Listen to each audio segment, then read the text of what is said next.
You know what I mean? Yeah. Ready? Good afternoon and welcome to Hope Center. We have a message today out of 1 Samuel chapter 8 verses 6 through 20. And it's an interesting case that many people know about, but maybe don't quite understand. Starting in verse 6 it says, "But the thing displeased Samuel when they said, 'Give us a king to judge us.' And Samuel prayed unto the Lord." Now, it wasn't like they were going to throw him out of work. Samuel was the judge at that time. And they said, "We want a king to reign over us." Now, this disturbed them because, well, God gave them Samuel to do just that.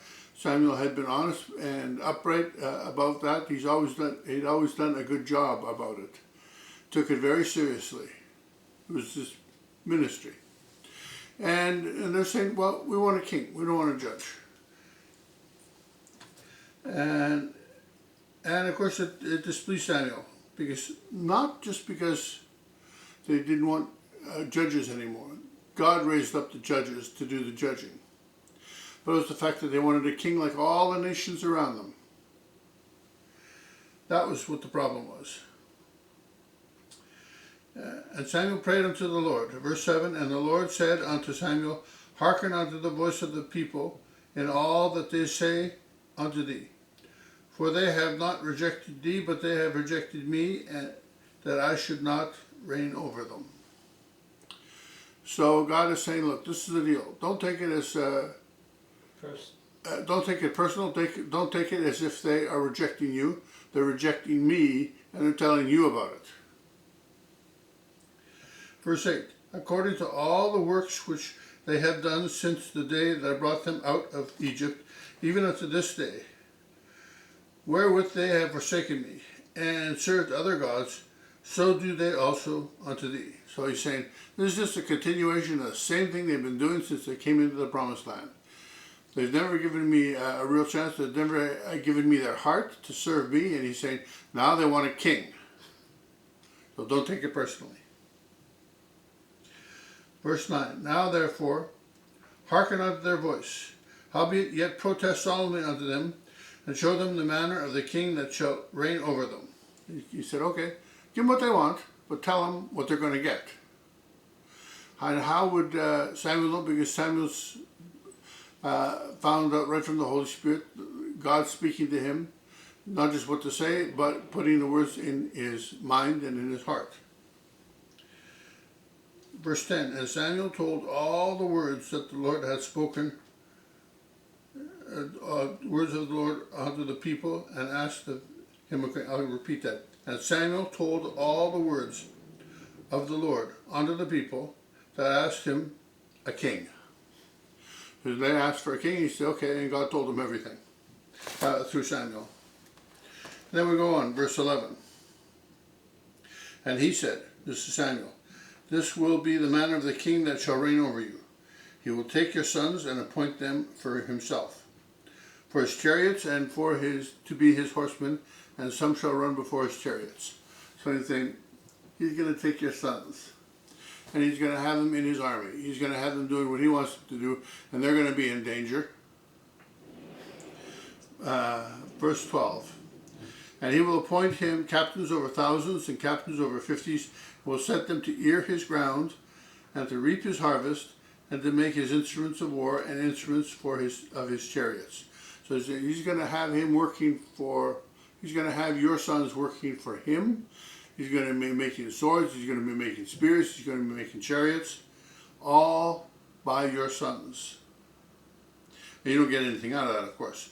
Verse 13, "And he will take your daughters to be confectionaries," that is, bakers, "and to be cooks and to be bakers."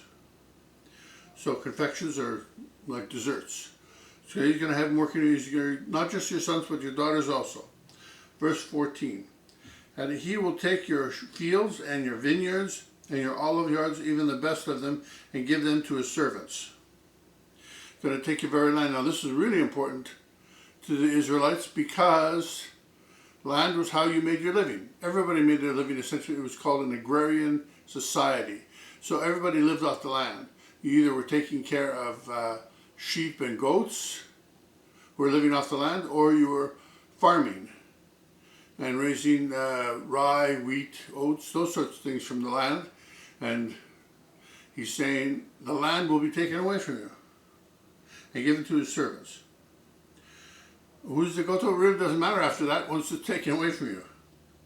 Verse 15, and he will take the tenth of your seed and of your vineyards and give to his officers and to his servants. The tenth is like a tithe, but it really means he's taxing you and he's taking your money.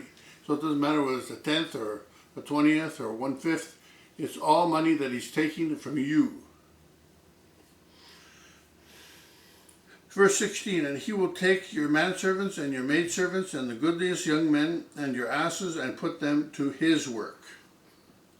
You're going to take all your assets, you're going to be working for him, and he's going to be making him money, and you get nothing. And he will take your men, verse 17, and he will take the tenth of your sheep, and you shall be his servants. You shall cry out in that day because of your king, which you shall have chosen you. And the Lord will not hear you in that day. Why would not hear him? Because they asked for him, that's why. They asked for the king. Now he does say later on, he says, if you have a good attitude towards God, God's going to give you a good king. And if you have a bad attitude, you're going to get a bad king. Verse 18, and you shall cry out in that day because of your king, which you have chosen you, and the Lord will not hear you in that day.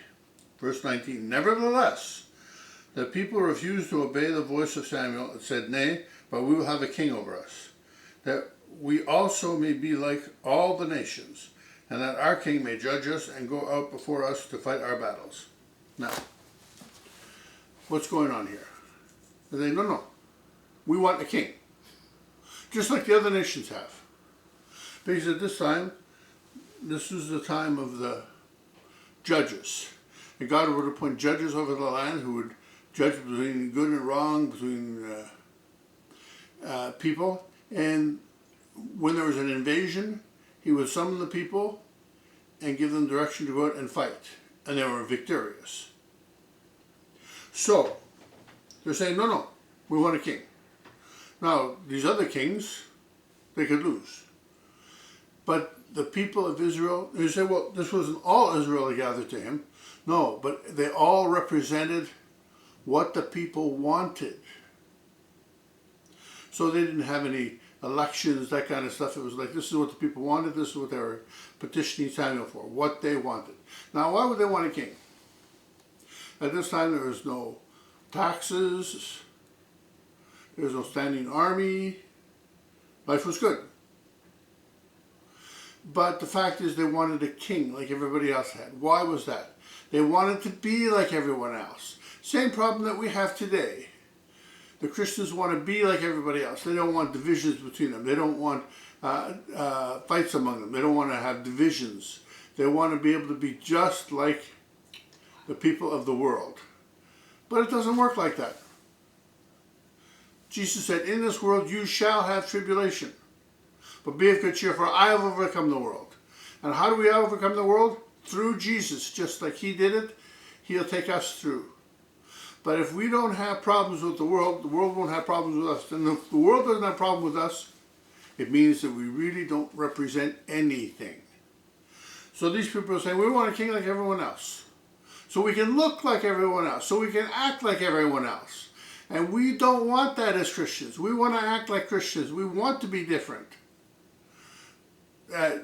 Not because it makes it easier, it makes it harder. But we want to have that challenge because we want to be with him for eternity. Now, the difference here, it's like the difference between Christians and carnal Christians. Now, carnal Christians may or may not be in the kingdom. I have no idea. But real Christians serve God, call on him, and they witness, and people see them as different. They act different because they're Christians. They act different because they're not made for the standards of the world. They're made for the standards of God.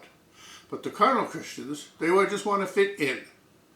They want their fire insurance. They don't want to go to hell. So they'll accept Jesus, and that's about as far as they want to go. They want to suffer. They don't want to pay anything. Now, some of them, I'm sure, could end up in heaven because they do change over time. People do change, and some of them don't. And I don't want to ever make that judgment about who's going to make it in and who isn't. But I know that some won't make it and some will. And we'll find out when we get there who made it and who didn't. But the fact is, we don't want to be like the world. We don't want our own king. Now, democracy is just like everything else, every other government in this world. It's all by man for man.